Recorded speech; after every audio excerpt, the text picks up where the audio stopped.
అందరికీ నమస్కారం. నా పేరు రఘురామ్ రెడ్డి, సర్జికల్ ఆంకాలజిస్ట్గా పనిచేస్తున్నాను. ఈ వీడియోలో నోటి మరియు గొంతు క్యాన్సర్కి సంబంధించి మాట్లాడుకుందాం. ఈ క్యాన్సర్ని ఎలా నిర్ధారించాలి? మొదటిగా క్యాన్సర్ డాక్టర్ని కలవాలి. వాళ్ళు లోపల పరీక్ష చేసి ఈ పుండ్లు కానీ గడ్డలు కానీ ఉంటే చూస్తారు. ఎక్కడ ఉన్నాయో చూసి దాన్ని బట్టి ముక్క పరీక్ష చేసి హిస్టోపెథాలజీకి పంపిస్తారు. దీని వలన వ్యాధి నిర్ధారణ అవుతుంది.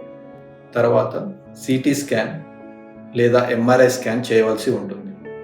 ఈ సిటీ స్కాన్, ఎంఆర్ఐ స్కాన్ ద్వారా వ్యాధి ఎంత ప్రబలిందో తెలుసుకోవచ్చు. ఇంకా ముదిరిపోయిన వ్యాధి ఉన్నప్పుడు సిటీ చెస్ట్ కానీ, PET CT scan whole body కానీ చేయాల్సి ఉంటుంది.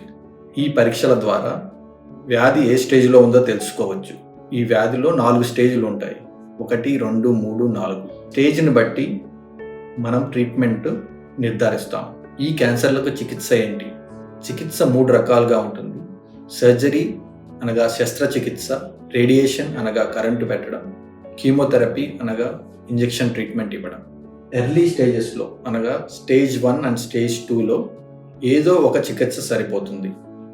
అనగా సర్జరీ కానీ రేడియేషన్ కానీ సరిపోతాయి.